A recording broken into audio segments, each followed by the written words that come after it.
Hello everyone, welcome back to our YouTube channel the Kalakar classes. आज के इस class के अंदर आपसे स्टूडेंट को मैं सेट नंबर 2 का पार्ट नंबर 2 कराने वाला हूं। ये जो क्वेश्चन पेपर है आपसे स्टूडेंट के लिए बहुत ज्यादा मोस्ट इंपोर्टेंट है, इसलिए आपको मैं करा रहा हूं। आपको मैं टोटल 4 क्वेश्चन पेपर आपको मैं करा रहा हूं, जिसमें से ये आपका जो सेट नंबर आएगा वह आपका सेकंड है। इस सेकंड नहीं बोला जाएगा, वैसे तो मैं थोड़ा सा मिस्टेक होगी, यहाँ पर 3 की यहाँ पे 3 लिखा होना चाहिए। ठीक है, तो मैंने थोड़ा मिस्टेक करके दूसरे वाले सेट तीसरे वाले जैसे कि इसमें मतलब कि मान के चलो ये आपका ना जो सेट नंबर 2 है ना वही आपका तीसरा है, समझ लेना। ठीक है, क्वेश्चन पेपर आपका ये तीसरा चल रहा है, बस इतना समझना। ठीक है, तो ये जो क्वेश्चन पेपर आपको मैं जो 4 क्वेश्चन पेपर आपको मैं कराने वाला हूँ सारे सारे मोस्ट इंपोर्टेंट है। ठीक है, इसलिए आपको मैं करा रहा हूँ। चारों क्वेश्चन पेपर में आपको सारे सारे most important question previous year में आए हुए क्वेश्चन प्लस में बार बार रिपीटेड क्वेश्चन आपको मैं करा रहा हूँ। और आप तो स्टूडेंट चारों चारों क्वेश्चन पेपर बड़े तरीके से प्रैक्टिस कर लेते हो तो आपका लगभग लगभग आपका जो लगभग लगभग 95% आपका तैयारी पूरा पक्का हो जाएगा।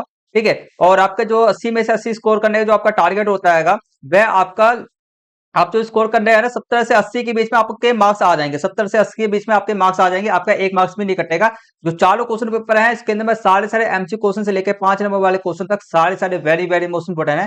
तो इसलिए मैं आपको ये कहूंगा प्लीज प्लीज सारे सारे क्वेश्चन पेपर को देख लेना। अभी तक कुछ तैयारी की है, ठीक है, की है या नहीं की हैगा, आपने कर लिया हैगा तो भी देखना और नहीं किया तो भी देख लो। आपके पूरे 80 में से जो जिन्होंने किया 80 में से 80 मार्क्स पूरे पक्के हो जाएंगे, इनका 100% उसकी पॉसिबिलिटी हो जाएगा। प्लस में जिन्होंने नहीं किया उनके लिए पास भी हो जाएंगे और अच्छे मार्क्स भी अचीव कर पाएंगे। चारों चारों क्वेश्चन पेपर का वीडियो देख लेना, आपको मेरे यूट्यूब चैनल पे मिल जाएगा। ठीक है, तो फटाफट से जाकर देख लो। और क्लास को शुरू करने से पहले आप क्लास को शुरू करते हैं। क्लास को शुरू करने से पहले आपसे को दो काम करना जरूरत है। पहला, हमारे यूट्यूब चैनल को सब्सक्राइब करके बेल आइकन बटन को ऑन पर सेट करना होता है। दूसरा, इस वाली वीडियो को लाइक करना होता है। जितना ज्यादा आप सब्सक्राइब करोगे लाइक करोगे उतना ही मैं आपके लिए मोस्ट मोस्ट इंपोर्टेंट वीडियो बना के देते रहता हूँ, तो इसलिए सब्सक्राइब और लाइक जरूर कर लो। आपको मैं क्लास 10th के अंदर मैथ सब्जेक्ट भी पढ़ाता हूँ, इसके लिए भी साइंस मैथ्स के क्वेश्चन पेपर के लिए भी आपका सब्सक्राइब करके रख लेना प्री बोर्ड एग्जाम के लिए। और क्लास का पीडीएफ चाहिए, नोट्स चाहिए तो हमारे व्हाट्सएप ग्रुप या टेलीग्राम ग्रुप को ज्वाइन कर लेना, आपको मिल जाएगा पीडीएफ। चलो शुरू करते हैं अपनी क्लास को। देखो, खंड हमारा जो खा आएगा वहां से हम स्टार्ट करेंगे। इससे पहले जो खंड हमारा का था वह हमने सारे क्वेश्चन हमने इसके कर लिए थे। तो यहाँ से हम शुरू करेंगे, हम खंड खा से शुरू करेंगे। तो खंड खा का जो आपका फर्स्ट क्वेश्चन आपके सामने में आएगा वह आपका 17 है। निम्नलिखित में से कौन सा समीकरण रेडॉक्स प्रतिक्रिया को दर्शाता है? और इन समीकरण में पी और क्यू के मान भी हमारे को ज्ञात करना है। ठीक है, अब आपको सबको पता होना चाहिए रेडॉक्स अभिक्रिया होता क्या है और रेडॉक्स अभिक्रिया किसे कहते हैं। ठीक है, तो मैं आपको रेडॉक्स अभिक्रिया के बारे में कुछ बताना चाहता हूँ। रेडॉक्स अभिक्रिया उन्हें कहते हैं, ठीक है, रेडॉक्स अभिक्रिया उसे कहते हैं इसमें भी धातु ऑक्साइड क्या होता है, धातु ऑक्साइड हमारा अम्ल या क्षार के साथ में अभिक्रिया कर ले। धातु और धातु के साथ वह उभधर्मी ऑक्साइड। ठीक है, देखना, एक सेकंड रुक जाओ, मैं आपको समझाता हूँ, आपको खाली सुनना। ठीक है, धातु ऑक्साइड, ठीक है, धातु ऑक्साइड, ठीक है, धातु ऑक्साइड आपके जो धातु और धातु के साथ में विक्रिया कर ले, ठीक है, वह रेडॉक्स अभिक्रिया में सारे सारे आते हैं। ठीक है, वह जुड़े हुए थे। धातु ऑक्साइड जो धातु और धातु के साथ अभिक्रिया कर ले वो सभी के सभी आपके रेडॉक्स अभिक्रिया में आते हैं।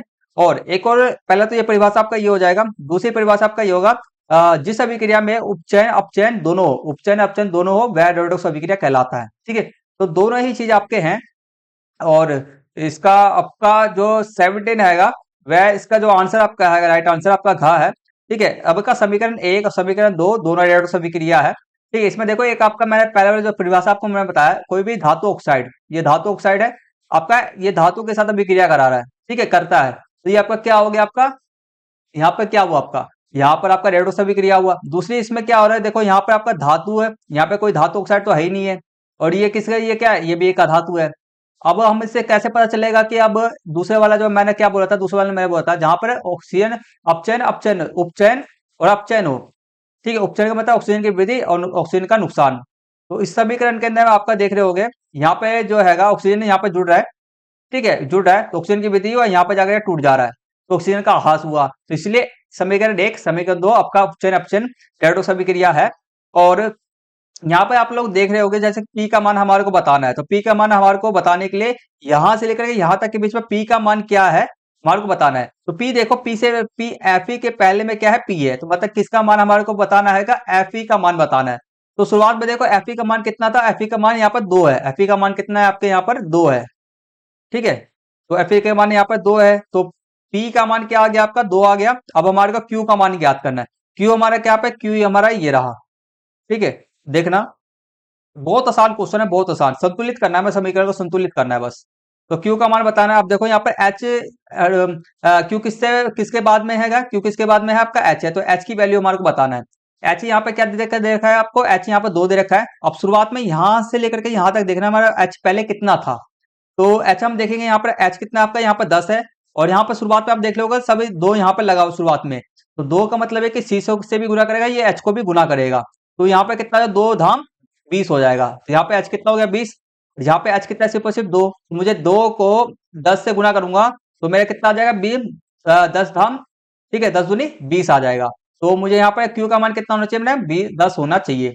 पी का मान 2, क्यू का मान 10, और ए बी दोनों रेडॉक्स अभिक्रिया है। इसका राइट आंसर आपका ये है, ठीक है। नेक्स्ट क्वेश्चन करते हैं। नेक्स्ट क्वेश्चन देखो, तनु हाइड्रोक्लिक अम्ल HCl और जलीय सोडियम हाइड्रोक्साइड के साथ, ठीक है, जलीय सोडियम हाइड्रोक्साइड प्लस में NaOH के साथ ऑक्साइड की प्रतिक्रिया के बारे में चार कथन सूचीबद्ध है, ठीक है। 4 जो हमारे कथन दे रखे हैं, सूचीबद्ध दे रखे हैं, ठीक है। इसके साथ में विक्रिया के, चलो, तो ये दोनों की अभिक्रिया के साथ, ठीक है, के साथ ऑक्साइड की, ठीक है। अब ये दोनों अभिक्रिया के साथ धातु HCl का प्लस में जलीय सोडियम हाइड्रोक्साइड के साथ, ठीक है, ऑक्साइड, ठीक है, ऑक्साइड की प्रतिक्रिया के बारे में 4 कथन दिए गए हैं, ठीक है। तो चलो देखो, तो मतलब कि ये चीज अलग है, ये दोनों का अभिक्रिया नहीं हो रहा आपका, ये दोनों अलग अलग है। HCl का इसके साथ, HCl ये है, सोडियम हाइड्रोक्साइड है, इन दोनों के साथ में ना HCl के साथ में आपका क्या आएगा, ऑक्साइड, कोई भी आपका ऑक्साइड, ऑक्साइड के साथ में आपका विक्रिया कराया जा रहा है, ठीक है। देखो जैसे कि यहाँ पर कहा जा रहा है एल्यूमिनियम ऑक्साइड के साथ में हमने क्या कराया, तनु हाइड्रोक्लिक अम्ल और जलीय सोडियम हाइड्रोक्साइड दोनों के साथ प्रतिक्रिया कराता है। तो यहाँ पर देखो धातु ऑक्साइड हमारा एल्यूमिनियम ऑक्साइड जो है, तनु हाइड्रोक्लिक और जलीय हाइड्रोक्साइड दोनों के साथ प्रतिक्रिया करता है, मतलब कि विक्रिया करता है, ठीक है, हमारे को दिया गया है। तो हमारे को बताना है ये करता है कि नहीं करता है, ठीक है। यहाँ पे ये करता है कि नहीं करता है हमारे को बताना है, ठीक है। तो देखो एल्यूमिनियम ऑक्साइड है पहला, देखो चलो एल्यूमिनियम ऑक्साइड है, HCl के साथ में अभिक्रिया कर सकता है कि नहीं कर सकता, ये बताओ। HCl के साथ में कर सकता है। जलीय हाइड्रोक्साइड के साथ में अभिक्रिया कर सकता है कि नहीं कर सकता, ये बताओ। सोडियम को कर सकता है कि नहीं कर सकता, सोडियम को भी कर ही सकता है, सोडियम को भी हरा सकता है, क्योंकि एल्यूमिनियम क्या एक ताकतवर है, ठीक है। हमारे को फेरा फेरी इसको भी अभिक्रिया कराना है, इसको इससे भी अभिक्रिया कराकर देखना है कि दोनों साथ अभिक्रिया कर पाता है कि नहीं कर पाता, ये हमारे को चेक करना है बेसिकली इसमें, ठीक है। देखो नेक्स्ट वाला देखो, कैल्शियम ऑक्साइड है, वह तनु हाइड्रोक्लिक अम्ल से अभिक्रिया कर पाएगा कि नहीं कर पाएगा, ये सोडियम ऑक्साइड से अभिक्रिया कर पाएगा नहीं कर पाएगा, ये हमारे को बताना है, ठीक है। देखो जैसे डायरेक्ट आपको आंसर बता देता हूँ। देखो इसका जो राइट आंसर आपका है वह आपका है 1 और 3 है। इसका राइट आंसर आपका क्या 1 और 3 है, हाँ इसका राइट आंसर है, ठीक है, ये सही है। और आपका पहला सही, तीसरा सही है। क्यों सही है वह देख लो। देखो उभयधर्मी ऑक्साइड हमारे को दिए गए हैं, सारे से उभयधर्मी ऑक्साइड कहते हैं हम इसको, ये हमारे धातु ऑक्साइड है, ठीक है। अब देखो यहाँ पर आपका पहला और तीसरा आपका सही है। कैसे कैसे सही है, पहला तो मैंने बता दिया, तीसरा सुनो। यहाँ पे जिंक ऑक्साइड है, संयुक्त हाइड्रोक्लोरिक अम्ल के साथ अभिक्रिया कर लेगा, ठीक है। और यहाँ पे और हमारा सोडियम हाइड्रोक्साइड दोनों के साथ प्रतिक्रिया अभिक्रिया कर लेगा, ठीक है। जिंक इसके साथ तो कर ही लेगा, प्लस में हमारा जिंक ऑक्साइड जो आएगा, जिंक ऑक्साइड हमारा एक क्या आएगा, हमारा ये आपका एसिड है, क्या एसिड ऑक्साइड है, ठीक है, एसिड ऑक्साइड है ये आपका। तो इसलिए आपको सोडियम हाइड्रोक्साइड क्या है, बेस ऑक्साइड है ये आपका, दो साथ में अभिक्रिया हो जाएगा, ठीक है। तो ये आपका हो गया पहला तीसरा इसलिए सही है, बाकी दूसरा तीसरा इसलिए सही नहीं है। वह देखो देखो कैल्शियम ऑक्साइड आपका साधारण ऑक्साइड आएगा, जो HCl से तो अभिक्रिया कर लेगा, बाकी NaOH से अभिक्रिया नहीं करेगा, ठीक है, ये हो गया। नेक्स्ट देखो SO2 सल्फर ऑक्साइड जो आपका आएगा, अम्लीय ऑक्साइड है, वह NaOH से देखो अम्ल क्षार से तो अभिक्रिया कर लेगा, बाकी HCl से अम्ल अम्ल से अभिक्रिया नहीं करेगा, तो इसलिए आपका दूसरा चौथा गलत है, ठीक है। नेक्स्ट क्वेश्चन करते हैं। नेक्स्ट क्वेश्चन आपका 19, परख नली P और Q में से प्रत्येक में लोहे की कील डाली जाती है, P और Q में लोहे की कील डाली जाती है, जिसमें क्रमशः एक में जलीय कॉपर सल्फेट है और जलीय कॉपर सल्फेट और जलीय सिल्वर नाइट्रेट है, ठीक है। मतलब एक के अंदर मान लो कॉपर सल्फेट है, एक के अंदर में आपका सिल्वर नाइट्रेट है, और दोनों के अंदर में कीलें डाल दी गई है, ठीक है। तो हमारे को बताना है निम्नलिखित में से कौन सा अवलोकन सही है, कौन सा अवलोकन सही है हमारे को बताना है, ठीक है। देखो तो परख नली आपका, परख नली P में लोहे की कील पर नीली परत चढ़ी हुई है, परख नली Q में कोई प्रतिक्रिया नहीं, या प्रतिक्रिया तो होगा, गलत है। परख नली P में लोहे की कील पर भूरे रंग की परत चढ़ी हुई है, और टेस्ट ट्यूब Q में चांदी की परत चढ़ी हुई है।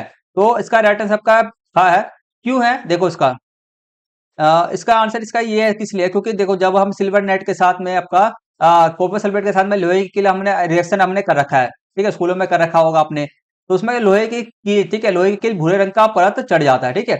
अब यहाँ पर सिल्वर क्यू के अंदर में देखो चांदी है, हम सिल्वर नेट के साथ अभी क्रिया कर रहे हैं, तो जो सिल्वर रहेगा सोने के ऊपर में परत चढ़, जो लोहे की कील है उसके ऊपर परत चढ़ जाएगा उसके ऊपर, तो इसलिए खा इसका राइट आंसर है। बाकी देखो पी और क्यू में कोई भी प्रतिक्रिया नहीं होगी, प्रतिक्रिया तो होगी इसलिए ये गलत है।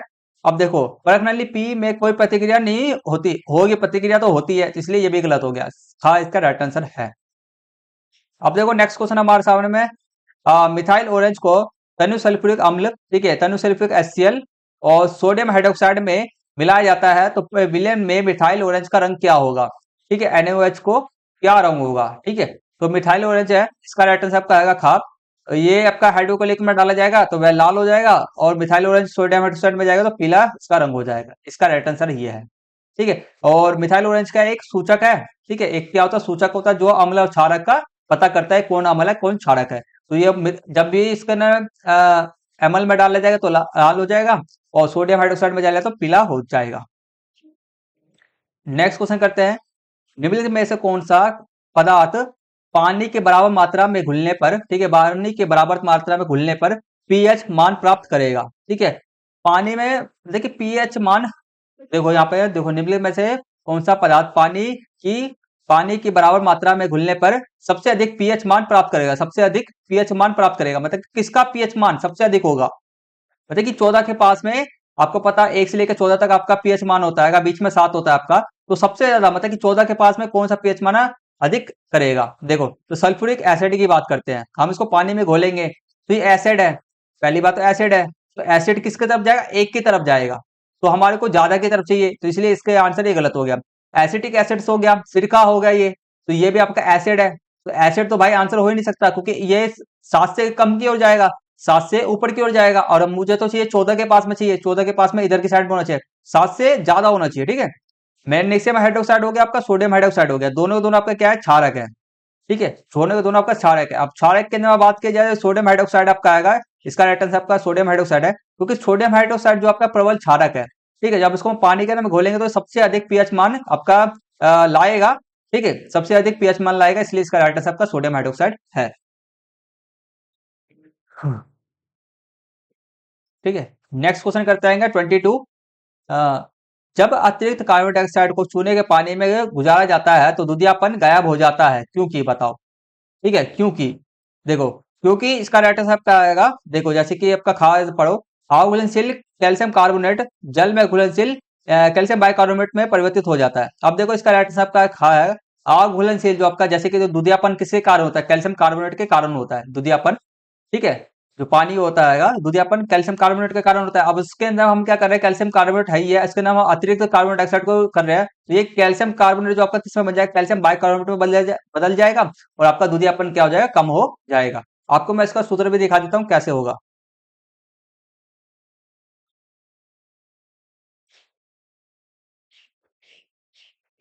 और सभी के सभी आंसर की मेरे से ले लेना, ठीक है। देखो इसका एक्सपीरियंस है, देखो चूने का पानी भी यहाँ से पढ़ो, चूने का पानी कैल्शियम हाइड्रोक्साइड होता है, ठीक है, इसमें हम कार्बन डाइऑक्साइड के साथ अभिक्रिया कराते हैं तो आगुलेशन कैल्शियम कार्बोनेट बनता है, ठीक है।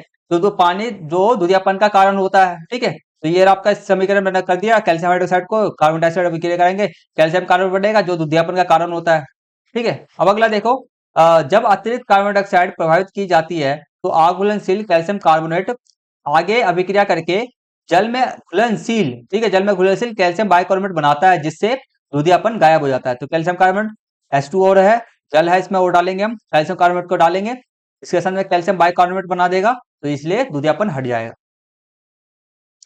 नेक्स्ट क्वेश्चन करते हैं हमारा 23। बेरियम क्लोराइड के जलीय घोल को सोडियम सल्फेट के जलीय घोल के साथ अभिक्रिया में बनने वाले जलीय घोल कौन सा है, जलीय घोल कौन सा है बताओ। देखो हम जब बेरियम क्लोराइड को सोडियम सल्फेट के साथ में अभिक्रिया कराएंगे तो आपको पता है कि क्या बन जाएगा, बेरियम सल्फेट बन जाएगा, ठीक है, Br होता है, ब्रोमीन होता है, Ba होता है, ठीक है, ये सल्फेट बन जाएगा आपका, और यहाँ पे इधर आपका सोडियम क्लोराइड बन जाएगा। तो इसमें से बताना हमारे को अभिक्रिया में बनने वाला जलीय घोल कौन सा है, जलीय घोल कौन सा है, इसका राइट आंसर आपका आएगा NaCl, आएगा NaCl क्या बन जाएगा, लवण बन जाएगा, ये एक लवण मतलब नमक बन जाएगा, और नमक बन जाने के बाद में क्या हो जाएगा, पानी के अंदर में घोल, जलीय घोल में कौन सा आएगा, तो जलीय घोल अभिक्रिया में बनने वाला जलीय घोल कौन सा है, घोल मतलब कि जो मिल जाना, घोल का मतलब मिल जाने वाला, कौन सा आएगा हमारा, इसका राइट आंसर आएगा NaCl, लवण, क्योंकि लवण घुल जाएगा इसलिए। नेक्स्ट क्वेश्चन हमारा आएगा अभिकथन कारण वाला आएगा चौथा। देखो हमारे को दिया गया है कि डैश ए, ये डैश एक समजातीय श्रृंखला के सदस्य है, समजातीय श्रृंखला के सदस्य, ठीक है, एक ही समजातीय श्रृंखला के सदस्य है, ठीक है, हमारे को दिया गया है, बट ये नहीं है। क्यों नहीं है, क्योंकि एक ही समजातीय श्रेणी जो समजातीय श्रृंखला होते हैं उनके बीच में पता है -CH2 का अंतर होता है, -CH2 का अंतर, तो आप लोग देखो यहाँ पे देखोगे, यहाँ पर C4H8 दिया गया है, यहाँ पर देखोगे आपको तो किसका अंतर जा रहा है, यहाँ पर C तो बराबर ही है, C बराबर ही है, बट H क्या जा रहा है, माइनस में जा रहा है, ठीक है, H क्या होना चाहिए, अब देखो चलो मान चलो मैंने इसको पहले ले लिया, चलो C4H6 मैंने ले लिया, ठीक है, अब इसके बाद मैंने क्या लेता हूँ, C4H8 लेता हूँ, ठीक है, तो यहाँ पे पता है श्रृंखला में क्या होना चाहिए, ये आपका ऐसा होना चाहिए, C5H8 होना चाहिए, C5H8 होना चाहिए आपका, अंतर इसके दोनों के बीच में C इसके अंदर में इस प्रकार का अंतर होता है, ठीक है, तो यहाँ पे देख लो आप, तो यहाँ पे अंतर जा ही नहीं रहा है, इसके बाद में चलो इसके बाद में ये ऐसे है, कोई बात नहीं, अब C अगले बारे में C4H10 है, ठीक है, C4H10 है, अब यहाँ पे तो परिवर्तन हो रहा है आपका, H में तो परिवर्तन हो रहा है, ठीक है, चलो H तो बढ़ रहा है, दो दो का अंतर है H में, बाकी C में भी तो अंतर होना चाहिए, यहाँ पर C6 हो जाना चाहिए, ठीक है, तो इसलिए ये समझाते श्रेणी नहीं है, ठीक है, तो अब ये कथन आपका गलत हो गया, अभी कारण की बात करते हैं, यहाँ पर C4H8 से डैश डैश डैश असंतृप्त कार्बन हाइड्रोकार्बन है, इसका राइट आंसर आपका सही है, हाइड्रोकार्बन है, क्योंकि इसके अंदर में आपका द्विबंध बंद चल रहा है, ठीक है, एक सेकंड रुक जाना, और बेरियम क्लोराइड वाला जो इसका आएगा सूत्र रहेगा वह भी देख लेना, ठीक है, इसलिए मैं बोल रहा हूँ आंसर की में से ले लेना, बहुत ज्यादा काम देगा ये आपको, ठीक है,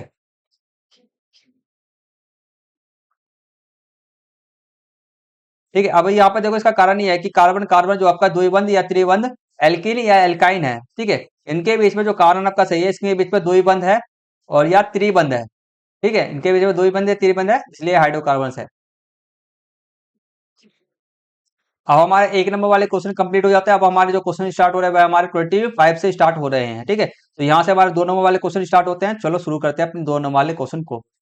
अब देखो यहाँ पर हमारे से क्वेश्चन को समझना है, ये वाले क्वेश्चन में बहुत सारे बच्चे थोड़ा सा मिस्टेक कर सकते हैं, देखो ना, देखो अध्यापक द्वारा विज्ञान प्रयोगशाला में निम्नलिखित गतिविधि चित्र 1 स्थापित की गई है, ठीक है, अब इन्होंने एक एल्यूमिनियम तार को, ठीक है, एल्यूमिनियम तार को एक स्टैंड पर जकड़ा, ठीक है, स्टैंड पे क्या करा, जकड़ा, तो एल्यूमिनियम ये वाला क्या एल्यूमिनियम तार है, इसको स्टैंड पे क्या करती है, यहाँ पे एकदम बढ़िया तरीके से हिले डुले ने इसको एकदम बढ़िया तरीके से लगा दिया यहाँ पर, और मोम का उपयोग करके तार के मुक्त सिरे पर एक पिन लगा दी, ठीक है, मोम का यूज करके, अब यहाँ पर तार है, ये लंबा सा तार है, यहाँ पर मोम का यूज करके, मतलब कि तार की जो पिन है ना, पिन जो आपका जो पिन हैगा, पिन को मोम के साथ, ठीक है, मोम को मोम के साथ चिपका दिया, यहाँ पर नीचे की तरफ में चिपका दिया, यहाँ पर, ठीक है, पिन यहाँ पर है, यहाँ पर देख रहे होगे आपका, यहाँ पे पिन हैगा और ये वैक्स मोम है, मोम के साथ में चिपका दिया पिन को, ठीक है, और पिन लगा दी, फिर उन्होंने तार को उसे उसे सिर से बर्नर से गर्म, ठीक है, अब इसको तार को ना, ठीक है, तार को सिर से, ठीक है, उसी सिरे से बर्नर से गर्म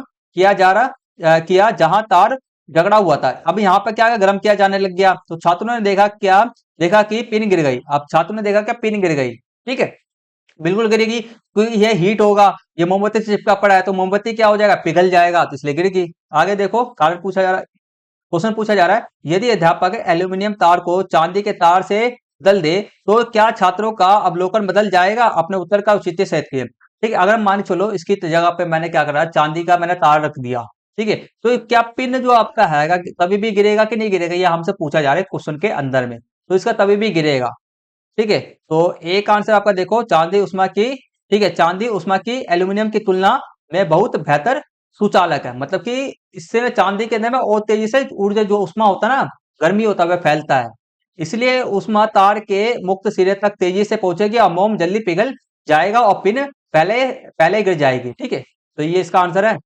नेक्स्ट देखो आपका खा, क्या एल्यूमिनियम तार पिघल जाएगा, अपने उत्तर का कारण दिया है, एल्यूमिनियम तार क्या, जैसे कि इसको बर्नर से हम गर्म कर रहे हैं, तो ये एल्यूमिनियम का तार क्या पिघल जाएगा, तो इसका राइट आंसर आपका है, नहीं पिघलेगा, देखो एल्यूमिनियम का जो गलनांक आपका होता है 660 सेल्सियस होता है, बाकी इसको गलनांक आपका याद भी ना हो ना एग्जाम के अंदर में तभी भी चलेगा, ठीक है, तो बस ऐसे लिख देना, एल्यूमिनियम का गलनांक बहुत अधिक होता है, ऐसे लिख देना, जबकि मोमबत्ती का गलनांक आपका 37 डिग्री होता है, नहीं भी लिखोगे तो भी चलेगा, तो ऐसे लिख देना बस, जबकि मोम का गलनांक क्या होता है, बहुत कम होता है। तो बर्नर की लो द्वारा प्रदान की गई ऊष्मा मोम को पिघलाने के लिए पर्याप्त है, लेकिन तार को पिघलाने के लिए पर्याप्त नहीं है। बस इतना आंसर निकला है हमारे को इस वाले क्वेश्चन में। ठीक है, तो आशा करता हूँ आप सबको समझ में आ रहा होगा। एक सेकंड के लिए रुकते हैं बस, फिर क्लास को स्टार्ट करते हैं। Just 1 second please.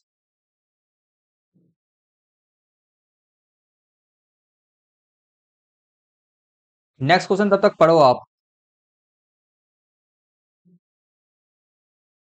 ठीक, चलो नेक्स्ट क्वेश्चन करते हैं। 26 आएगा, ये हमारा 3 मार्क्स वाला क्वेश्चन है। देखो क्वेश्चन हमारा आएगा, का या खा दोनों में से एक का आंसर हमारे को देना है। का आपका देखो, तत्व आपका एक्स है को कैरोसिन में संग्रहित किया जाता है। किसमें, कैरोसिन में संग्रहित किया जाता है, उसमें रखा जा रहा है। ठीक है, अब कैरोसिन से आपको पता चल गया वो तत्व कौन सा आएगा, सोडियम है। ठीक है, और तथा सोडियम हो सकता है, पोटेशियम हो सकता है, ये दोनों में से एक। ठीक है, तथा इसे अपचायक, ठीक है, अपचायक एजेंट का उपयोग करके इसे ऐसे नहीं निकाला जा सकता। अपचायक उपयोग तो मतलब कि ऑक्सीड ऑक्साइड ऑक्साइड में सोडियम ऑक्साइड को ऑक्साइड में परिवर्तित करके इसे आयक से नहीं निकाला जा सकता है। क्लोरीन के साथ अभिक्रिया करके डैश एक्स एक आयनिक यौगिक बनाता है। तो हमारे कहा से पूछा जा रहा है कि क्या हम एक्स को पानी में संग्रहित कर सकते हैं। अपने उत्तर में के समर्थन में कहा दिए नहीं कर सकते। हम इसको कैरोसिन में क्यों रख रहे हैं, क्योंकि यह अभिक्रिया ना करे बहुत ज्यादा। देखो आंसर आप ये लिखोगे, पहले का आंसर आप ये लिखोगे, तत्व एक्स को पानी में संग्रहित नहीं किया जा सकता है क्योंकि यह पानी के साथ हिंसक रूप से अभिक्रिया करता है, जिससे हाइड्रोजन गैस निकलती है और आग लग सकती है। तो इसका आंसर आप ये लिखोगे, इसलिए तो कैरोसिन में इसको रखा जा रहा है। नेक्स्ट आपका देखो क्वेश्चन पूछा जा रहा है दूसरा, तत्व एक्स की पहचान करें, प्रयुक्त प्रक्रिया का नाम बताइए तथा इसके एक्स से एक्स के निष्कासन के लिए समीकरण लिखिए। तत्व का पता हमारे को सोडियम है, ये प्रयुक्त प्रक्रिया का नाम बताइए। अभी ये प्रक्रिया का नाम क्या होता है, वह देखो सोडियम है गया। अब इसकी प्रक्रिया का नाम क्या होता है, इसको हम किससे इसको अलग कैसे कर सकते हैं, हम इसको इसके आयक्स से, ठीक है, इसको आयक्स से हम इसको अलग कैसे कर सकते हैं। ठीक है, तो हमारा जो है अब देखो ये क्लोरीन के साथ अभिक्रिया करके मिलकर आयनिक यौगिक जो क्या बनाता है, कि NaCl बनाता है। ठीक है, तो प्रक्रिया का नाम क्या है, विद्युत अपकरण का विद्युत अपघटन हैगा, जिससे इसके अयस्क से हम इसको अलग कर सकते हैं। समीकरण आपका क्या होता है, कैथोड पे आपका सोडियम आ जाता है, एनोड पे आपका क्लोरीन आ जाता है। इसको विद्युत NaCl 2NaCl विद्युत देते हैं, तो ये दो भागों में अलग में सोडियम अलग हो जाता है और आपका कैल्शियम अलग हो जाता है। ठीक है, क्लोरीयम अलग हो जाता है। अब इसके एक्स से एक्स के निष्कासन के लिए समीकरण लिखे, तो अब बस इसके एक्स के लिए हम क्या कर सकते हैं, इसको सोडियम से ये विद्युत अपघटन करके ही हम कर सकते हैं।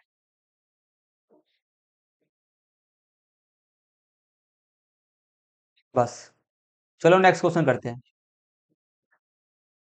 ठीक है, नेक्स्ट क्वेश्चन देखो, इसका अथवा वाला क्वेश्चन है। देखो था आपको पूछा जा रहा है, यूरोप की कई इमारतों के गुंबद तांबे से बने हैं, ये गुंबद अब हरे रंग के दिखाई देते हैं। ठीक है, अब ये गुंबद होता क्या है, यूरोप के इमारतों में गुंबद गुंबद क्या होता है, देखो कई सारे इमारत होते हैं। ठीक है, यूरोप में आप देखोगे तो कई सारे जगह पर ना, जैसे कि एक तिरछा सा, एक तो ऐसे बना रहता है, ऐसे ऐसे होता है, बना होता है छत के सबसे ऊपर शीर्ष पे, सॉरी। ठीक है, सर के सर जो अपना घर होता है, घर के सबसे ऊपर में ऐसे संरचना वाला अपने संरचना देखा होगा, ये सब ना आपके तांबे से बनाए जाते हैं। गुंबद होता है जैसे कि मंदिर का जो डिजाइन नहीं होता सबसे ऊपर से, वो हो गया। ठीक है, मस्जिद का जो डिजाइन होता है सबसे ऊपर से, वहां पर ना ये तांबे के बनाए जाते हैं, ये सब गुंबद, इसको हम गुंबद कहते हैं, इसको तांबे से बनाए जाते हैं। ठीक है, तो ये अब क्या है, गुंबद हरे रंग के दिखाई दे रहे हैं। ठीक है, तो क्वेश्चन पूछा जा रहा है हमारे से, तांबा नारंगी लाल रंग का होने के बावजूद गुंबद हरे रंग के, ठीक है, तांबा क्या होता है, नारंगी लाल रंग का होता है, होने के बावजूद गुंबद हरे रंग के क्यों दिखाई देते हैं। अब ये हरे रंग के क्यों दिखाई देने लगे, हमारे से ये पूछा जा रहा है। चलो आंसर देते हैं। तो इसका आंसर पहला आपका है तांबा हवा। ठीक है, तांबा हवा, नमी और कार्बन डाइऑक्साइड के साथ धीरे धीरे रासायनिक क्रिया करता है, मतलब अभिक्रिया करता है, और इस क्रिया के परिणाम स्वरूप तांबे की सतह पर एक हरे रंग की परत जम जाती है। ठीक है, तो ये हवा से पानी से कार्बन डाइऑक्साइड अभिक्रिया कर लेता है, इसलिए हरे रंग का हो जाता है। ठीक है, नेक्स्ट क्वेश्चन देखो, इसका पूछा जा रहा है, आपकी राय में तांबे के गुंबदों के रंग परिवर्तन की समस्या को दूर करने के लिए क्या तांबे के गुंबदों को लोहे के गुंबदों से बदल दिया जाना चाहिए। नहीं, क्योंकि देखो अभी ये क्या है, देखो नहीं नहीं, क्योंकि वस्तुकार तांबे का प्रयोग इसलिए करते हैं क्योंकि क्योंकि यह लचीला, जंग प्रतिरोधी, मतलब जंग भी नहीं लगता इसमें, और टिकाऊ होता है, जो सदियों तक मौसम झेल सकता है और सुंदरता बढ़ाता है ये, ठीक है। और जबकि लोहा जंग लगने पर पूरी तरह टूट जाता है। अब जिसमें लोहे के ना जंग लगे तो पूरी तरह टूट जाएगा, बस इसमें जंग है, ऊपर से हरा परत भी लग गया है, फिर भी वह लचीला है, जंग प्रतिरोध, इसमें जंग नहीं लग रहा है, ठीक है। हरा परत तो चढ़ा है, जंग तो नहीं लगा, और आपका सुंदरता भी इसमें बढ़े रहता है। अगर जंग लग गया खराब हो जाएगा, पूरा टूट ही जाएगा बिल्कुल ये, ठीक है। तो इसलिए लोहा हम नहीं लगा सकते। नेक्स्ट देखो हमारा, गुंबदों को धातु की पतली चादरों से बनाया जाता है। प्राचीन वास्तुकार गुंबद बनाने के लिए तांबे का प्रयोग क्यों करते थे, ठीक है। तांबे के गुंबदों का ही यूज क्यों किया जाता था, हमारे को बताना है। तो इसका आंसर यही है, ऊपर वाला ही है। देखो, तो इसमें दो कारण लिख देना, पहले कि ये लिख देना, ये लिख देना, या तो तीसरा आपका ये लिख देना, ठीक है। तीनों में से आपका दो का में लिख देना कारण, ठीक है। पहला आपका होता है लचीलापन, तांबा नरम लचीला होता है, जिससे उसे आसानी से मोड़कर गुंबद का आकार दिया जा सकता है। पहला ही कारण ये किया है। दूसरा, जंग प्रतिरोधी, तांबे पर बनने वाली हरी पैटिन की परत उसे पानी हवा से बचाती है, जिससे कि यह लंबे समय तक चलता है। तो ये दो अस्थायित्व, यह सदियों तक टिकाऊ रहता है और मौसम की मार झेल सकता है। तो ये तीन कारण है जिसके कारण अपना जो है प्राचीन जो गुंबद, जो हमारे जो क्या बोलते हैं इनको, प्राचीन वस्तुकार थे, गुंबद बनाने के लिए तांबे का यूज किया करते थे। कोई भी दो लिखना, ठीक है, कोई भी दो, ये या तो ये हो, कोई भी दो लिखना। अब हमारा नेक्स्ट क्वेश्चन स्टार्ट होता है 27। आप लोगों को लग रहा होगा कि मैं थोड़ा सा बहुत ज्यादा तेजी तेजी से करा रहा हूँ। हाँ, मैं थोड़ा सा तेजी से करा रहा हूँ, क्योंकि ये जो वो आपका एग्जाम थोड़ा नजदीक आ चुका है, थोड़ा तेजी से पढ़ाना पड़ेगा। अगर हम धीरे धीरे पढ़ेंगे तो आपको पूरा मैं पढ़ा भी नहीं पाऊंगा, पूरा जो क्वेश्चन पेपर है उसको सोल्यूशन भी नहीं करा पाऊंगा, इसलिए सॉरी। आपको थोड़ा समझना, अगर कुछ समझ में ना आए तो कमेंट्स में पूछ लेना, और सबसे पहले वीडियो को पीछे करके देख लेना, ठीक है, पहले। और फिर ना भी ना समझ में आए तो कमेंट्स में पूछ लेना। क्वेश्चन नंबर 27 है, ठीक है। अमृता ने चित्र वन में दिखाए गए सेट पर, ठीक है, सेट अप का उपयोग करके अशुद्ध जल, ठीक है, अशुद्ध जल का इलेक्ट्रोलाइज किया, और उसे उम्मीद थी कि एनोड और कैथोड पर क्रमशः दो गैस बनेंगे।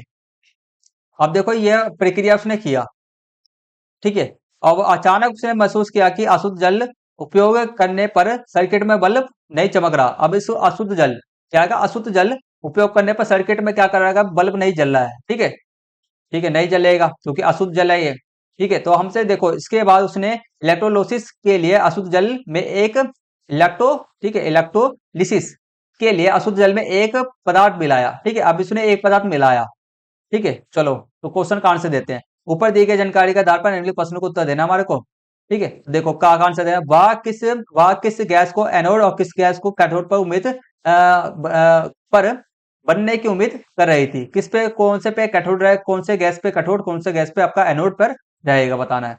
चलो बताते हैं, ठीक है। तो ये 27वें का आंसर, एनोड पर कौन सा गैस रहेगा आपका, एनोड ऑक्सीजन रहेगा, और कैथोड पे आपका हाइड्रोजन गैस, ये सोच रही थी, ठीक है। अगला देखो, खा कौन से देना है, जब अमृता ने अशुद्ध जल में बिजली प्रवाहित की तो बल्ब क्यों नहीं चमका, ठीक है, इसका कारण देना हमारे को। देखो, अशुद्ध जल शुद्ध जल होता है, अशुद्ध जल क्या होता है, शुद्ध जल होता है। इसमें किसी भी प्रकार का मिलावट नहीं होता, शुद्ध रहता है, ठीक है।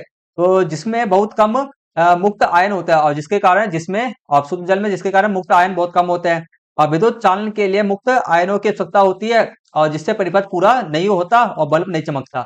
अब देखो, अब यहाँ पे आयनों की आवश्यकता होती है, ठीक है, जैसे परिपथ पूरा हो गया नहीं, अब इसमें आयन, जल के अंदर में आयन ही नहीं होंगे, तो भाई कैसे हो सकता है ना, तो कैसे वह जल कर पाएगा, तो ये कारण आपका है। नेक्स्ट क्वेश्चन देखो, अपेक्षित परिणाम प्राप्त करने के लिए अमृता ने अशुद्ध जल में कौन सा पदार्थ मिलाया। अपेक्षित परिणाम मतलब कि बल्ब को जलाने के लिए उसने अशुद्ध जल के अंदर में, शुद्ध जल के अंदर क्या पदार्थ मिलाया उसने। तो उसने, अब देखो, या तो उसको देखो, अशुद्ध जल के अंदर हम क्या मिला, अम्ल मिला दे, क्षार मिला दे, या लवण मिला दे, जैसे पदार्थ जल में घुलकर आयन बनाते हैं, जिससे कि वह विद्युत का चालन करने लगते हैं।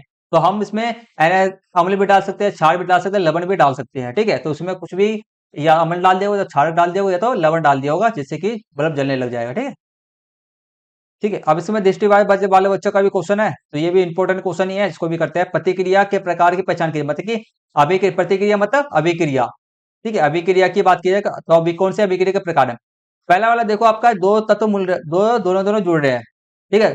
देखो, जुड़ नहीं रहे हैं, यहाँ पर देख रहे हो आप स्टूडेंट, यहाँ पर जिंक ऑक्साइड था, यहाँ पर कॉपर है, तो यहाँ पर जिंक ऑक्साइड अलग हो गया और कॉपर ऑक्साइड अपना एक साइड हो गया, तो यहाँ पे क्या हो रहा है, आपका विस्थापन हो रहा है, क्या हो रहा है, आपका विस्थापन हो रहा है,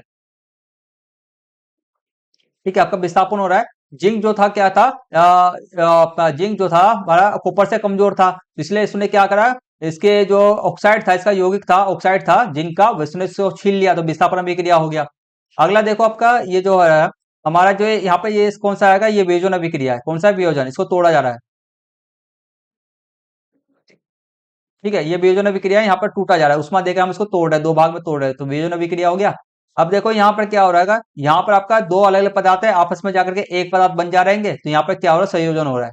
क्या हो रहा है, संयोजन अभिक्रिया ये। ठीक है, विस्थापन अभिक्रिया, वियोजन अभिक्रिया, संयोजन अभिक्रिया। ठीक है, अब देखो नेक्स्ट जो हमारा क्वेश्चन आएगा वह हमारा बहुत आसान है, ये भी 28 है। बहुत आसान क्वेश्चन बोलूंगा मैं इसको, ज्यादा बड़ा नहीं है, ज्यादा आसानी क्वेश्चन है। चलो करते हैं, देखो सारा ने एक परख नली में, ठीक है, सारा ने एक परख नली में 2 ml, ठीक है, अ,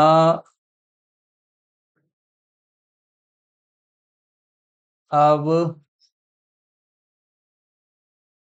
अ, अगर हम इतने इसको को ना पढ़े, हम डायरेक्ट इसको देख करके हम इसका आंसर दे दे क्वेश्चन का, तो भी हो सकता है बात।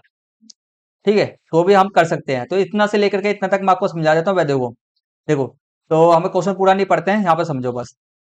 बाकी क्वेश्चन तो पढ़ना जरूरी है, क्वेश्चन पढ़ो तभी भी कोई बात नहीं। देखो, अब क्या बोला जाए क्वेश्चन में, देखो सारा ने एक परख नली में 2 ml तनु सोडियम हाइड्रोक्साइड घोल लिया। ठीक है, सोडियम हाइड्रोक्साइड को घोल लिया, उसमें पिनोक्सिनोल, ठीक है, फिनोफ, ठीक है, ठीक है, फिनोल फथलीन घोल की 2 बूंदे डाली। ठीक है, अब फिनोफ्थलीन की जो 2 बूंदे डाली, ठीक है, इसने डाले तो घोल का रंग गुलाबी हो गया। क्या करा इसने, 2 ml, एक प्रश्न 2 ml NaOH डाला, उसमें फिनोफ्थलीन घोल डाला, फिर 2 बूंदे डाली तो गुलाबी हो गया। ठीक है, फिर उसने अब उसने तनु, अब तनु है अनु, ठीक है, H2SO4 को ऊपर ऊपर दिए गए घोल में, ठीक है, ऊपर दिए गए घोल में बूंद बूंद करके तब तक न मिलाया जब तक कि प्रश्नली में घोल रंगीन नहीं हो जाता। ठीक है, अब इसने क्या करा, अब इसको, ठीक है, ऊपर दिए गए, अब H2SO4 को ऊपर दिए गए घोल में, ठीक है, घोल के अंदर में जो हमारा घोल आएगा, ये जो गुलाबी घोल था, ठीक है, उसके अंदर में क्या डाला, गुलाबी घोल के अंदर इसको डाला। ठीक है, तो मिलाया, जब तक रंगीन नहीं हो जाता, तो रंग को गुलाबी से रंगहीन करने के लिए तनु H2SO4 की 40 बूंदे लगी। कितनी लगी, 40 बूंदे लगी। और यहाँ पे इसका कितना लगा, उसका इसका सिर्फ और सिर्फ 2 ही बूंद लगी। ठीक है, देखो 2 ml लगा, ml अलग है, बूंद अलग है, ठीक है, का इस्तेमाल किया गया। जब सारा ने घोल में NaOH की 1 बूंद डाली, तो फिर तो रंग फिर से गुलाबी हो गया। अब उसने क्या करा, 40 बूंद डाला तो रंगीन हो गया। अब उसने 1 ml फिर से NaCl डाल दिया, ठीक है, सॉरी NaOH सोडियम हाइड्रोक्साइड डाल दिया, फिर से वह गुलाबी हो गया। ठीक है, चलो क्वेश्चन हमने पढ़ लिया। आप देखो सारा ने अब NaOH के अलग अलग आयतनों, ठीक है, अलग अलग आयतनों के साथ गतिविधि की कोशिश की और नीचे दिए गए तालिका में अपने अवलोकन को दर्ज किया। अब देखो सोडियम हाइड्रोक्साइड का कितना आगे ml है, 2 ml, ठीक है, तो 2 ml को 2 ml के 2 ml के अंदर कितनी बूंदे डाली, H2SO4 की 20 बूंदे, मतलब कि 1 ml के अंदर में आपका कितना आएगा, 10 बूंदे हैं। ठीक है, 3 बूंदे में 30 और 40 बूंदे में 40। ठीक है, तो अब देखो ये डाला गया, मतलब कि अब जब क्या करोगे, इसमें सोडियम हाइड्रोक्साइड के अंदर में आप फ्लोर डालेंगे तो गुलाबी हो गया। ठीक है, गुलाबी हो जाएगा, गुलाबी के अंदर हम इसके 20 बूंदे डालेंगे तो हमारा कितना हो जाएगा, हमारा फिर से वह रंगीन हो जाएगा। ठीक है, देखो अब क्वेश्चन में पूछा जा रहा है, उसका आंसर देते हैं। छोड़ो, उपरोक्त जानकारी के आधार पर निम्नलिखित प्रश्न को उत्तर देना है। का देखो, यदि सारा ने तनु H2SO4 के स्थान पर, ठीक है, तनु SO4 के स्थान पर सांद्र, अब तनु का मतलब क्या था, कमजोर, तनु का मतलब क्या था, कमजोर, कमजोर H2SO4, ठीक है, सल्फ्यूरिक अम्ल। तो सांद्र, अब सांद्र का मतलब क्या होता है, ताकतवर, शक्तिशाली H2SO4 का प्रयोग किया, तो रंग में परिवर्तन देखने के लिए कितनी बूंदों की आवश्यकता होगी। अब कितनी बूंदों की आवश्यकता होगी हमारे को बताना है। ठीक है, कितने बूंदों की आवश्यकता होगी। अब देखो, अब ये तनु था, ठीक है, 1 ml के अंदर में हमारे को कितना डालना, 20 डालना पड़ा। अब जब ये 1 ml, अब ये शक्तिशाली हो गया है, ठीक है, एक शक्तिशाली हो गया है, तो कितनी बूंदे डालनी पड़ेगी हमारे को बेसिकली। ठीक है, तो इतना हमारे को बताने हैं, परिवर्तन देखा तो कितने, अब तो रंग में परिवर्तन करने के लिए कितने बूंदों की आवश्यकता होगी। ठीक है, जैसे कि 40, इसने कितना करा था, हमारा 2 ml में कितना डाला, 20 डाला, 2 ml के अंदर में 40 बूंदे डाली।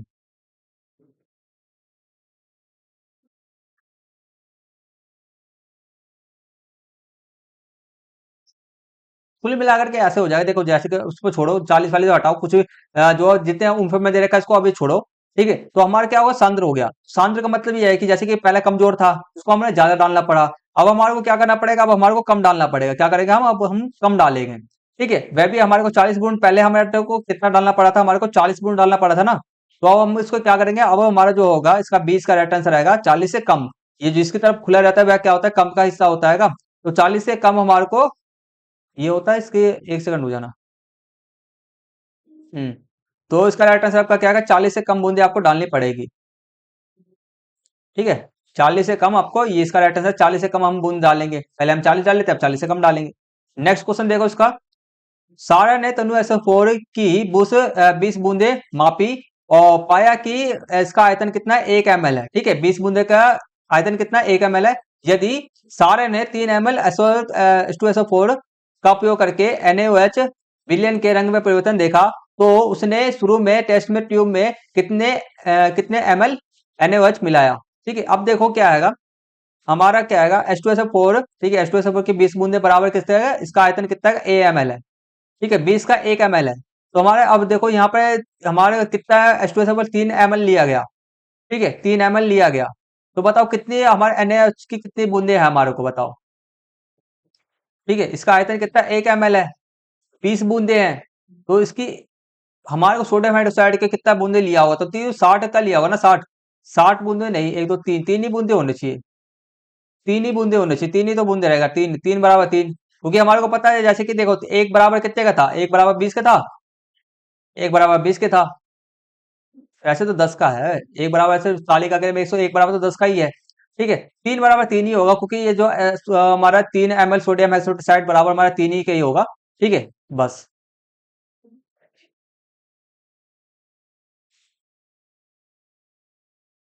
ठीक है, अगला देखो, इसके बाद नेक्स्ट वाला क्वेश्चन करते हैं। यदि सारा परख नली, ठीक है, परख नली में तनु ऐसा फोर की 10 बूंदे लेती है। ठीक है, और इसमें फिनोफ्थलीन घोल की 2 बूंदे डालती है। ठीक है, तो फिर वह NaOH को बूंद बूंद करके डालती है, फिर इसको ऊपर से वीआईपी डाली है। तो NaOH की 20 बूंदे डालने के बाद सारा को रंग में बदलाव दिखाई देता है। तो उसने रंग में क्या बदलाव देखा और क्यों।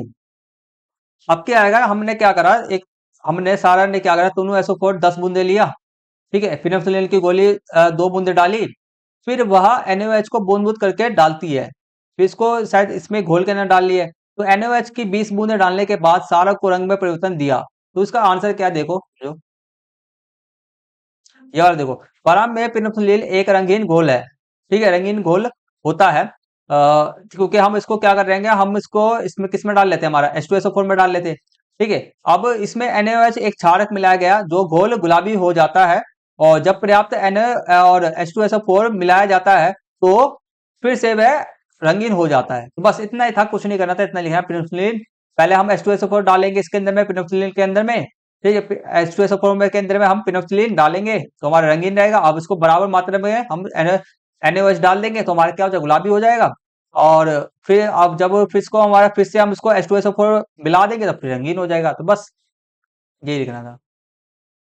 अब देखो नेक्स्ट क्वेश्चन हमारा, उपयुक्त प्रयोग में होने वाली प्रतिक्रिया के लिए संतुलित रासायनिक समीकरण लिखे। संतुलित रासायनिक समीकरण लिखना है। निम्नलिखित में से कौन सा सत्य है और क्यों, और प्रतिक्रिया निम्नलिखित है।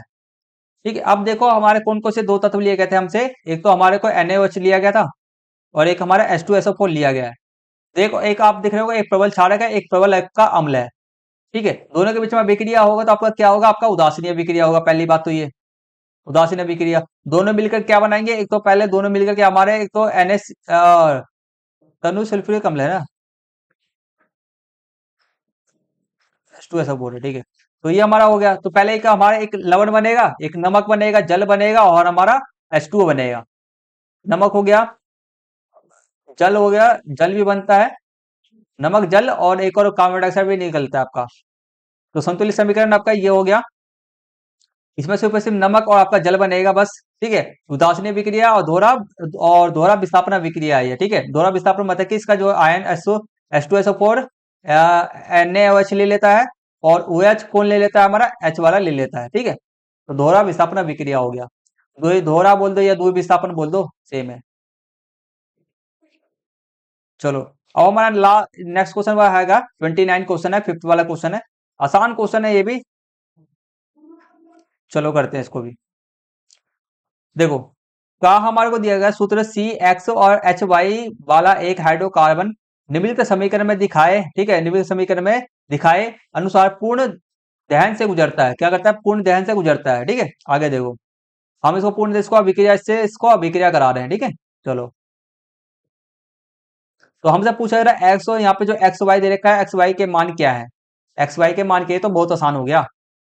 देखो एक्स मान का क्या है, पहले यहाँ पर देखो, जैसे कि हमारे को एक्स का यहाँ पर मुझे नहीं पता, वाई का यहाँ पर, एच का मुझे नहीं पता, तो यहाँ पे आपको एक्स यहाँ पर सी का मान यहाँ पे कितना होना चाहिए? देखो सी यहाँ पर देखो, सी यहाँ पे कितना आएगा? बाद में बनने के बाद में कितना? 6 है, तो मतलब शुरुआत में भी, बाद में है 6 है, शुरुआत में भी 6 होना चाहिए, तो यहाँ पर सी कितना होना चाहिए? यहाँ पर सी यहाँ पर 3 होना चाहिए। ठीक है, सी यहाँ पर 3 होना चाहिए, क्योंकि यहाँ पर दो, सी से पहले 2 भी है, तो 2 3 से गुना होगा, तो इसलिए सी क्या हो जाएगा? 6 हो जाएगा। ठीक है, इसलिए क्या हो जाएगा? सी हमारा क्या हो जाएगा? सी हमारा 6 हो जाएगा। ठीक है, तो 3 होना चाहिए एक्स का मान, इसलिए आपका एक्स का मान क्या आएगा? 3 आएगा। अब वाई का मान देखो, वाई एच के यहाँ पे मुझे नहीं पता, यहाँ पे एच कितना हुआ है? देखो एच यहाँ पे 2 है, प्लस में एच से पहले कितना? 6 है, तो 6 दूनी 12 हो गया। तो यहाँ पे एच आपका कितना होना चाहिए? यहाँ पर, यहाँ पे देखो, तो यहाँ पे 6, वाई कितना होना चाहिए? यहाँ पे 6 होना चाहिए, क्योंकि यहाँ पे 6, और यहाँ पे सी से पहले शुरुआत में, सबसे शुरुआत में कितना? 2 भी है, तो 2 तिहाई 6, 12 हो जाएगा। तो एक्स कितना? 3, और 6 कितना है? वाई। अगला देखो हाइड्रोकार्बन का, ठीक है, हाइड्रोकार्बन का रासायनिक IUPAC नाम दे। ठीक है, हाइड्रोकार्बन का, यहाँ पे जो हाइड्रोकार्बन आएगा ये वाला, इसका हमारे का आयु, हाइड्रोकार्बन का रासायनिक नाम भी हमारे को देना है, तो इसका रासायनिक नाम क्या आएगा? प्रोपेन है। ठीक है, इसका रासायनिक नाम प्रोपीन है, प्रोपेन नहीं है, प्रोपीन है। ठीक है, CH3 C3H6 का ये एल्किन के अंदर में आता है, प्रोपीन है। नेक्स्ट क्वेश्चन देखो इसका, इसके लिए इलेक्ट्रॉनिक बिंदु संरचना हमारे को बनाना है। ठीक है, तो इलेक्ट्रॉनिक बिंदु संरचना हमारा क्या है? C3H6 है, तो सी हमारा कितना हो गया? 3 हो गया। ठीक है, अब एच हमारे कितने? 1 2 3 4 5 6, एच हमारा हो गया। इसमें सिंगल सिंगल बॉन्ड जो हमारे, एक सिंगल सिंगल बॉन्ड कौन कौन बनाएंगे? हमारे 1 2 3 4 5, पांचों एच आएंगे हमारे, सिंगल सिंगल बॉन्ड बनाएंगे, और हमारा एक अ, सभी के सभी, सभी के सभी सिंगल सिंगल बॉन्ड बनाएंगे, सभी सिंगल अबंध है, सब में एकल अबंध है। ठीक है, एकल बंध बनाएगा, तो संरचना इस प्रकार से बनेगा।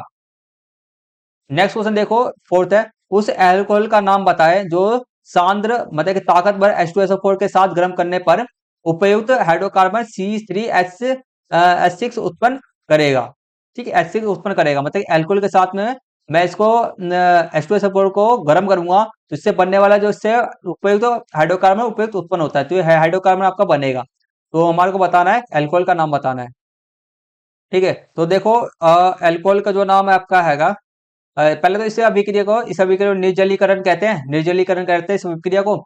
यह अभिक्रिया निर्जलीकरण कहलाती है। इसमें सांद्र H2SO4 एसिड एक निर्जली, ठीक है, निर्जलीकरण एजेंट के रूप में कार्य करता है, और अल्कोहल के एक अणु से पानी का, एक अल्कोहल के एक अणु से, अल्कोहल से पानी का एक अणु निकालता है।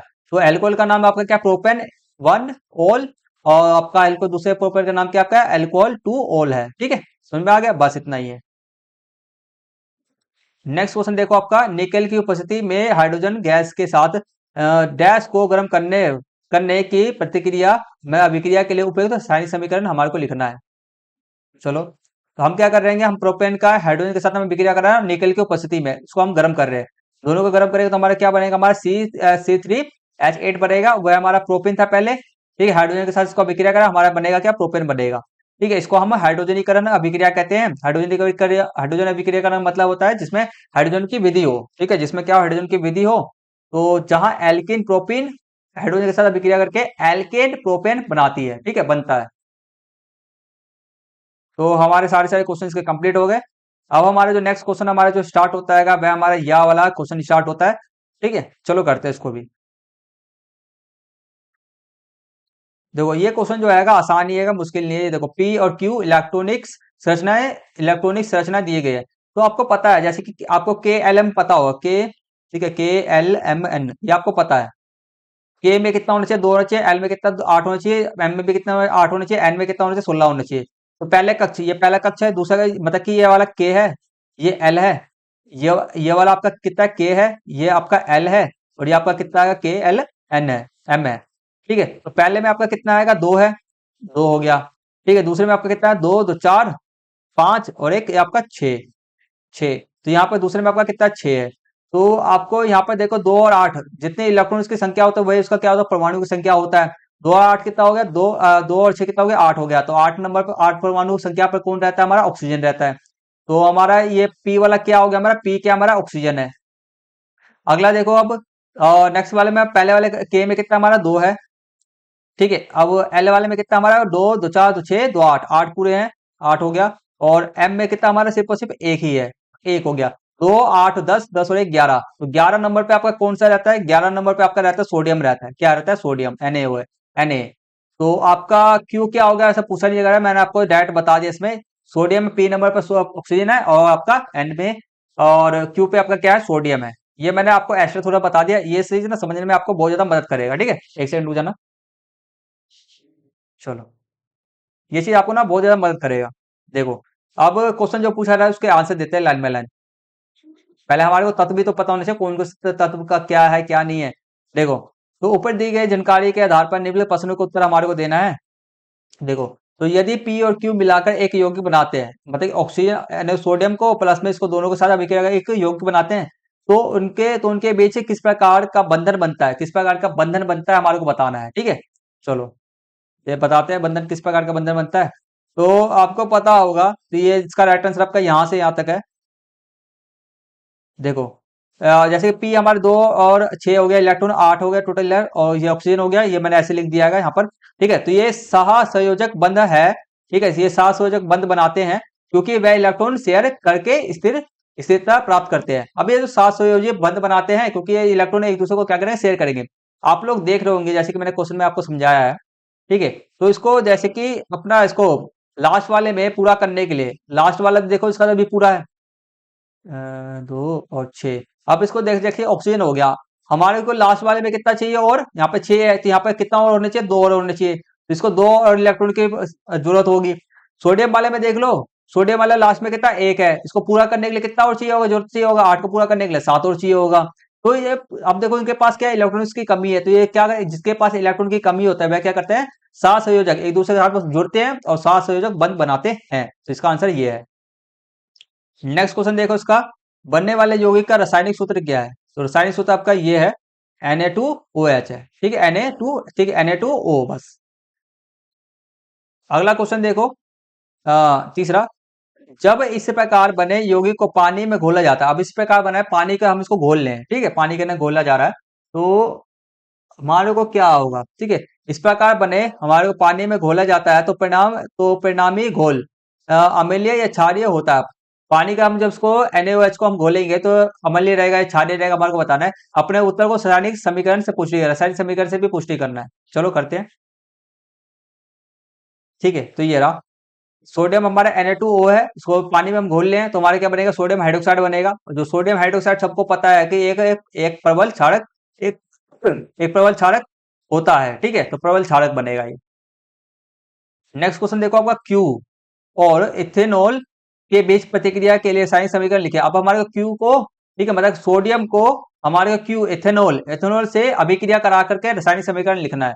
तो देखो, तो ये रहा हमारा रासायनिक समीकरण। अब देखो, सोडियम को एथेनॉल के साथ अभिक्रिया से सोडियम एथो, ठीक है, एथो ऑक्साइड और हाइड्रोजन गैस बनता है।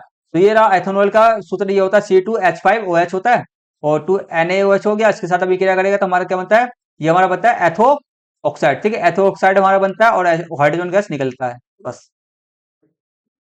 नेक्स्ट क्वेश्चन देखो, हमारा पी कार्बन के साथ बंधन बनता है, पी क्या करता है, हमारा कार्बन के साथ बनता है, ठीक है। और तो बनने वाले यौगिक का सूत्र बनाइए, ठीक है। पी पी क्या हमारा ऑक्सीजन है, ऑक्सीजन किसके साथ अभिक्रिया कर रहा है, हमारा कार्बन डाइऑक्साइड अभिक्रिया कर रहा है, तो बनेगा क्या, हमारा कार्बन डाइऑक्साइड बनेगा। इसका यौगिक सूत्र ये रहा बस। आसानी था ना सारे सारे क्वेश्चन, आशा करता हूँ स्टूडेंट को सारे के सारे क्वेश्चन बड़े तरीके समझ में आ गए होंगे, ठीक है। लेट्स डू इट, करते चलो आगे क्वेश्चन। अब ये देखो, इस दृष्टि वाला बच्चा, ये same as it is question है, ऊपर जैसा ही है, बस एक क्वेश्चन जो है ये वाला थोड़ा सा अलग है, इसको मैं करा देता हूँ, ठीक है। फिर जाके हम क्लास को, आज की इस क्लास को यहीं तक करेंगे, इससे ज्यादा लंबा हम क्लास को नहीं खींचेंगे, ठीक है, क्योंकि ज्यादा लंबी क्लास हो मजा नहीं आएगा। और आगे के सेशन को जो हमारे खंड घ बज के आएगा उसको हम आगे ले एक नेक्स्ट पार्ट के अंदर कंप्लीट कर लेंगे, ठीक है। तो चलो करते हैं, चलो क्वेश्चन करते हैं। देखो क्वेश्चन बहुत आसान है यहाँ पर, ऑक्सीजन धातुओं और ऑक्सीजन जो होता है, ऑक्सीजन धातु और धातु दोनों के साथ संयोजित हो सकता है, मतलब अभिक्रिया कर सकता है। यह कैल्शियम के साथ मिलकर कैल्शियम ऑक्साइड हो गया, कार्बन डाइऑक्साइड मिलकर कार्बन डाइऑक्साइड बनाती है। ठीक है, बनाती है, बनता है, सेम है। ठीक है, तो हमारा पहला क्वेश्चन पूछा जा रहा है, कार्बन और ऑक्सीजन के बीच किस प्रकार का बंधन होता है? कार्बन ऑक्सीजन का किस प्रकार का बंधन होता है, बताओ। किस प्रकार का बंधन होता है? सहसंयोजी बंध तो होता है, सहसंयोजी बंध ही होता है। क्यों होता है? क्योंकि कार्बन को भी इलेक्ट्रॉन की आवश्यकता होती है, ऑक्सीजन और ऑक्सीजन को भी इलेक्ट्रॉन की आवश्यकता होती है, इसलिए। अगला देखो, कैल्शियम ऑक्साइड के बीच बनने वाले बंधन के प्रकार की पहचान कीजिए। अब क्या करा इसने, कैल्शियम को ऑक्साइड के साथ में इसने अभिक्रिया कर लिया। ठीक है, अभिक्रिया कर लिया, तो इस प्रकार बने हमारे को बंधन के प्रकार बताना है। ठीक है, तो इसका आयनिक बंधन बनाते हैं। क्या बनाते हैं? आयनिक बंधन बनाते हैं। ठीक है, आयनिक बंधन बनाते हैं। ठीक है, कैसे? कैल्शियम एक धातु है और ऑक्सीजन एक अधातु या गैस है। धातु और अधातु, ठीक है, धातु अधातु आपस में मिलकर के, आपस में विक्रिया करके आयनिक यौगिक बनाते हैं। धातु अधातु हो गए, इसलिए आयनिक यौगिक बनाते हैं, तो आयनिक बंधन बनाते हैं। नेक्स्ट क्वेश्चन आपका, उपयुक्त में से कौन सा यौगिक पिघली हुई अवस्था में बिजली का अच्छा संवाहक होगा और क्यों? अब कौन सा यौगिक पिघली हुई अवस्था के अंदर में, अब COO हो गया या कार्बन डाइऑक्साइड हो गया, कौन सी अवस्था, कौन सा यौगिक जो आएगा हमारा पिघली हुई अवस्था में बिजली का चालन करेगा, बिजली का चालन करेगा। ठीक है, बिजली चलेगा, तो आपका इसका राइट आंसर आपका आएगा कैल्शियम ऑक्साइड है। कैल्शियम ऑक्साइड एक आयनिक यौगिक है। जो आयनिक यौगिक होता है ना, वही आयन को देखता है, आयन को मुक्त करता है। तो आयनिक यौगिक पिघली हुई अवस्था में आयनिक यौगिक में आयन आपका Ca और O अलग अलग हो जाएंगे, स्वतंत्र रूप से गति करते हैं, जिससे वह बिजली के अच्छे संवाहक बन जाते हैं। ठीक है, तो जो आयनिक यौगिक होते हैं वही बिजली का चालन करते हैं, संचालन करते हैं, बना तो दूसरा कोई नहीं करेगा। ठीक है, और कार्बन डाइऑक्साइड हो गया साथ संयोजक यौगिक है, इसमें मुक्त आयन नहीं होते हैं, इसमें मुक्त आयन नहीं होंगे ही नहीं, क्योंकि एक दूसरे के साथ में जुड़ करके, एक दूसरे के साथ में वह जुड़ गएंगे। इन्होंने एक दूसरे के, अब इन्होंने क्या कर लिया, अपना इलेक्ट्रॉन की संख्या पूरा बंद कर लिया, इलेक्ट्रॉन की संख्या पूरा कर लिया। ठीक है, इलेक्ट्रॉन संख्या, जो भी तत्व इलेक्ट्रॉन संख्या अपना पूरा बंद कर लेते हैं, पूरी सॉरी बंद नहीं, पूरा कर लेते हैं, वे एक ऐसे बंधन के साथ में, एक ऐसे जोड़ के साथ में जुड़ जाते हैं जिसको तोड़ना ना मुश्किल हो जाता है। ठीक है, तो इसलिए सहसंयोजी बंध अपना इलेक्ट्रॉन, जो बिजली का जो चालन होता है वह नहीं करते हैं। ठीक है, इलेक्ट्रिसिटी का प्रवाह नहीं करते हैं, विद्युत का प्रवाह नहीं करते हैं। ठीक है, तो नेक्स्ट क्वेश्चन देखो, CO2 की भौतिक अवस्था गैस है, ठोस है, पे हमारे को टिप्पणी करना क्या है क्या नहीं है। नेक्स्ट वाला भी पढ़ लेते हैं, कार्बन डाइऑक्साइड में कार्बन की संयोजकता कितनी है। ठीक है, तो देखो, तो कौन सा गैस है, तो CO2 आपका ठोस होता है और CO2 आपका गैस होता है, बस ध्यान रखना। और वैसे आपका कभी क्वेश्चन में पूछ गया, कारण पूछ दिया, तो कारण इसका भी ये है, CO2 एक आयनिक यौगिक होता है जिसमें मजबूत स्थिर विद्युत आकर्षण बल होता है। स्थिर विद्युत आकर्षण बल का मतलब होता है इतना फेविकोल का जो जोड़ होता है ना, उस तरह के जोड़ से वे चिपके हुए रहते हैं, वे अटल टूट नहीं सकते हैं। इनको सिर्फ और सिर्फ पता है विद्युत से ही तोड़ा जा सकता है, विद्युत इलेक्ट्रिसिटी दे करके इसके अंदर में तभी तोड़ा जा सकता है, इसलिए ये कमरे के तापमान पर ठोस होता है। और CO2 एक सहसंयोजक अणु है जिसपे कमजोर आंतरिक बल, अंदर में उनके आंतरिक बल कम हो जाता है, इसलिए यह कमरे के तापमान में पिघले गैस अवस्था में होते हैं।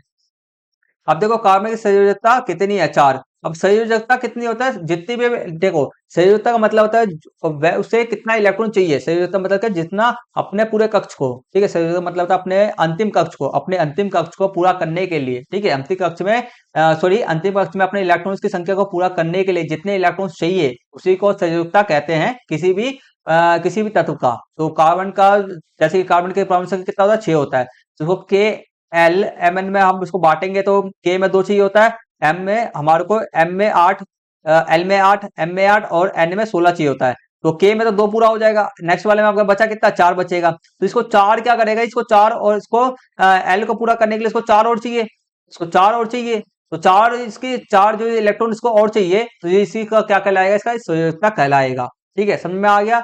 आशा करता हूं आप स्टूडेंट को यहाँ तक क्वेश्चन बहुत बड़े थे, समझ में आ गया होगा। किसी भी क्वेश्चन में किसी प्रकार का कोई भी दिक्कत परेशानी आपको नहीं होगा, आशा करता हूँ। अगर होगा भी तो कमेंट्स कर देना, सारे डाउट्स मैं क्लियर कर दूंगा एक लाइव क्लास लेकर के। ठीक है, तो आज की इस क्लास को हम यहीं फिनिश करेंगे, ज्यादा लंबी क्लास नहीं लेंगे हम, तो आशा करता हूँ। और लास्ट में ये बोलना चाहता हूँ, आपसे स्टूडेंट ने शुरू से एंड तक हमारी वीडियो देखा, उसके लिए दिल से थैंक यू। ठीक है, धन्यवाद।